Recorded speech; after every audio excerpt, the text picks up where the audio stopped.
He invented YouTube 8 years early and still got nothing for it. So what went so wrong that $1 billion idea slipped right through his hands? What happens when your vision is perfect, but the world's technology is your biggest enemy? And trust me, the twist behind his downfall is wilder than the success that followed. Imagine opening a website in 1997 and seeing something that feels shockingly familiar. Boxes of videos, a search bar, clips of people talking to the camera, travel vlogs, comedy skits, literally YouTube, right? But here's the twist. YouTube didn't exist yet. So who built this futuristic platform? And why did no one remember him? That's where Chase Norland enters the frame. So was it the case that someone invented YouTube 8 years before YouTube, but the world wasn't ready? That's exactly what happened. In 1997, when most people were listening to their dial-up modem scream before loading a single web page, Norland launched ShareYourWorld.com. Visually, it was a retro 90s webpage, gray backgrounds, chunky buttons, but with an idea decades ahead of its time. Upload your videos, share your life, watch others do the same. But if he had the idea first, why didn't he win? To answer that, imagine trying to stream a video while your internet moves slower than a snail on vacation. Hosting was insanely expensive, video players were clunky, and computers could barely handle compressed clips. Every clip on a Share Your World felt like trying to watch a movie through a keyhole. The world simply wasn't built for Norland's vision, and in 2001, after burning money and battling tech limits, he shut it all down. No payout, no recognition, just a brilliant idea trapped in the wrong decade. You see, in 1997, computers were beige, the internet hissed before it connected, and websites loaded 1 pixel at a time. Now imagine stumbling onto a site that looks suspiciously like YouTube, years before YouTube was even a dream. That platform was Norland's creation. So how close was ShareYourWorld.com to YouTube? Almost identical. Instead of TV networks posting polished shows, this place was built for regular people. Think of early home videos, shaky camcorder footage of vacations, goofy stunts, random life moments. Norland's pitch was simple. Upload your videos. We'll host them. Others can search and watch. And keep in mind, this wasn't a sketch on paper. He actually built it. You'd upload a clip, and behind the scenes, Norland or someone on his tiny team would run crude scripts to convert it into a watchable format. It was a primitive version of what YouTube does millions of times per minute today. But if the idea was perfect, why did he walk away with nothing? Because the late 90s internet crushed him. This is what Silicon Valley later called the infrastructure trap, a great idea arriving before the world could support it. What was the biggest killer? Bandwidth. Most people were on 56K dial-up. Try visualizing this. You click a 30-second clip, wander off to make tea, come back, still buffering. Streaming? Basically science fiction. Every video felt like watching a slideshow delivered by a tired courier. No fast internet equals no viral videos, no binge watching, no reason to stay.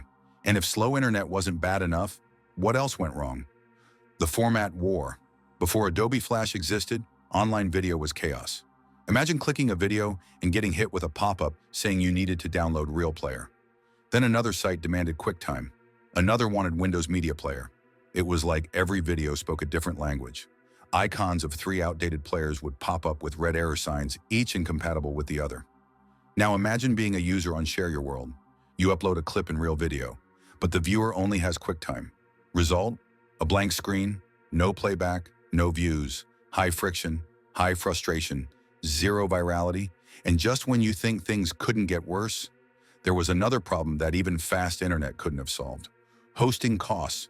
In 1999, storing and delivering video online was insanely expensive. Every single view cost money, actual, painful, per megabyte money. Today, YouTube can handle millions of views for pennies. Back then, Norland was paying out of pocket every time someone clicked play. And here's the most brutal part. There was no ad system to pay for any of it. No pre-roll ads, no banner targeting, no monetization whatsoever. Users wouldn't pay for subscriptions either. So the more the platform grew, the faster it bled. Then came the final blow. What happens when your costs explode and suddenly the money stops? The dot-com crash of 2000 to 2001. Venture capital vanished overnight. Companies collapsed. Funding evaporated. With no revenue, no investors, and hosting bills rising like a flood, Norland had no choice. In 2001, Share Your World went dark. Years later, YouTube would rise on the exact same idea, but with the one ingredient Norland never had. Just when it seems like the story ends with Share Your World shutting down, something surprising happens. But how did the exact same idea become a billion-dollar success just 4 years later? Because by 2005, the world had finally caught up. Slimmer laptops, broadband without the dial-up scream, websites loading instantly. This was the new digital landscape. And it was into this perfectly timed environment that Chad Hurley, Steve Chen, and Jawed Karim launched YouTube. And here's what changed. Broadband explosion. By 2005, high-speed internet was everywhere. Instead of waiting 30 minutes for a 30-second clip, videos played in seconds. Imagine a clean progress bar zooming across the screen, the smooth playback Norland could only dream of. Flash video arrives. This was the magic ingredient. Flash meant videos could run inside your browser with a single click. No real player, no QuickTime, no compatibility nightmares. Visually, it was like the internet suddenly learned one universal video language. Cheap server storage prices had crashed. Hosting video wasn't financial suicide anymore. YouTube could burn money on growth instead of watching every view drain the bank account, the exact opposite of Norland's reality. Here's the part many people forget. YouTube lets you copy a small embed code and paste it anywhere, especially on MySpace. Share Your World never had that. But YouTube videos, they spread like wildfire across the early social web. When Google bought YouTube for $1.65 billion in 2006, the world celebrated it as a revolutionary idea. But for Chase Norland, it was a painful reminder. His idea wasn't wrong, it was early. But was Norland the only forgotten figure in YouTube's origin story? Not exactly. There's also Jawed Karim, often called the third founder, even though he's sometimes overshadowed by Hurley and Chen. His role wasn't financial dominance, it was conceptual and technical influence, similar to how Norland shaped the blueprint earlier. So was he another founder who got nothing? Not at all, but the internet loves a dramatic headline. In April 2005, a young Jawed Karim stood in front of the elephants at the San Diego Zoo. Someone hits record. That 18-second clip me at the zoo becomes the very first YouTube video. On screen, you see a grainy camcorder shot, Karim smiling awkwardly, unaware he's making internet history. But behind this moment is another storyline. Karim wasn't just the guy in the zoo video. He wrote key parts of the early YouTube code. But unlike the other two founders, he didn't stay at the office playing the Silicon Valley startup grind game. He went back to Stanford to finish his degree, while Hurley and Chen ran the company full-time. This created a mystery the internet loves. So if he wasn't at the wheel, did he miss out when Google bought YouTube? Not even close. Clickbait often frames him as the forgotten founder who got nothing, but the truth is far more grounded. Karim received 137,443 shares of Google stock in the acquisition worth about $64 million at the time. And since Google's stock skyrocketed over the years, that number is far higher today. He didn't get the CEO spotlight, but he absolutely didn't walk away empty-handed. So what makes Norland's story different and so heartbreaking? He truly got nothing.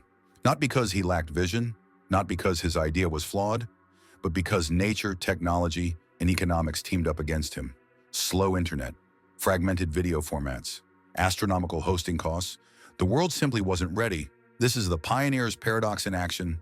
Pioneers take the arrows. Settlers get the land. Just like 6 Degrees before Facebook or Webvan before Instacart, Norland built the right idea in the wrong decade. He proved people wanted to share video and others cashed in once the infrastructure finally caught up. He was the man who saw the future and paid the price for seeing it too early. What do you think, was Chase Norland unlucky, or was he simply too early for his own genius? Drop your thoughts in the comments, and if you're enjoying stories like this, hit like and subscribe so we can dive even deeper into tech's wildest what-ifs.